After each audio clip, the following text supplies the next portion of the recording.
So I was thinking about like 2016, 2017, I'm like, I'm up, I'm about to do my thing. You know, when I walked away from the law firm job, you could say walk away, gently nudge. Like at a law firm, when you ain't gonna make partner and you've been there a while, your pay gets to be so high that they gonna cut you. It's just like the NFL. Like, yo, we gonna holler at you. You might wanna find something to do. Mm-hmm. So, you know, I'm thinking, okay, at this point, I'm full-fledged, gonna do this agent thing, right? I stack my bread, I got this 401k, I'm good.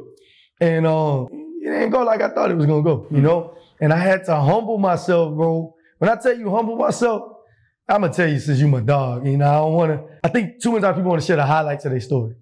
Everybody wanna show their highlights, but never the missteps. I remember, you know, at this point, I'm going through a split with my child's mother at the time. I'm back in Eunice, Louisiana. I ain't got my bread, you know, instead of you seeing that direct deposit, it's no longer depositing. Withdrawal. Nothing but debits, no credits. You know what I mean? So I was like, bro, what am I gonna do?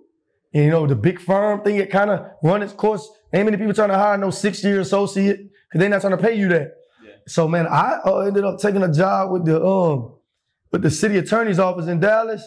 It was the most humbling experience, and there's no knock on those people. You know, I got great people that work there, very smart attorneys. Bro, I'm going on apartment inspections with a badge on. I'm part of like the community prosecution sec. I'm going to these dirty ass apartments. Yeah. Like people not even looking at me like a lawyer. People talking to me crazy.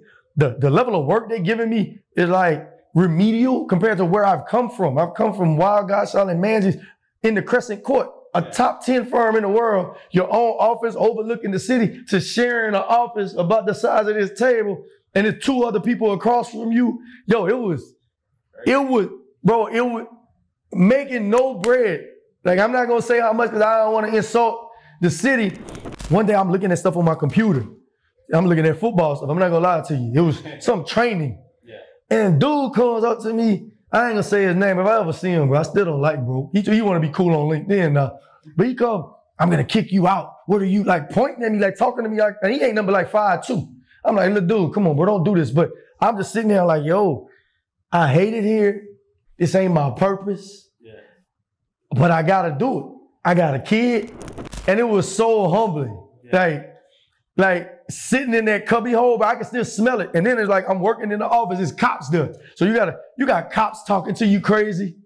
Like it was, bro, I could drive you back there. We could get in the car, I'll drive you by there. I might start crying the Denzel glory tick, because it was terrible. But I say that to like sometimes people who want to get in the business, you're not above nothing when you at this point, bro. If I could sit in a room with lawyers, like, bro, I graduated magna cum laude from law school, and you got me here drafting a nuisance abatement agreement, meeting with an owner from 7-Eleven, and the thing is, they don't even know who I am. They looking at me like I'm a young first year, second year attorney, and like some of my supervisors and people who are ahead of me, I'm like, yo, you couldn't never do what I have done. But I had to humble myself. And I think I don't get to this point if I don't go through that. You know, obviously, when I transitioned from that, I was able to go work with one of my mentors, Paul DeRousselle, but this was like personal injury practice. It wasn't like as if I was working for somebody no more. It was more like, I'm working with you, I'm getting to the bread, but I still had to humble myself. And I think too many people, they don't understand that you're gonna have to adapt and call an audible. You watch football, right? You can come out there and call a play. Yo, that coverage ain't what I thought. Like, you see Peyton Manning, Omaha, what do people think? Omaha City in Nebraska, but it's also an audible. So sometimes in life, you're gonna have to change, bro. Come on, bro. City attorney's office was never, community project, never. I'm thankful because God worked that way, and I think God put me in that position to humble me. But it's kind of like the story of Joseph, though. God, like, if you one of them ones, like Joseph was, your circumstance doesn't dictate who you are. You're gonna always, but Joseph pull up and he the leader.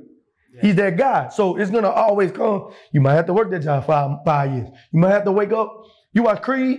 Michael B. Jordan had to work a BS job too. That 9 to 5, he had to do it before he became. So people gotta like real life understand. I'm gonna look at the camera like, humble yourself. You gonna be all right. Go. You're not the first person to have to do a job you didn't want to do.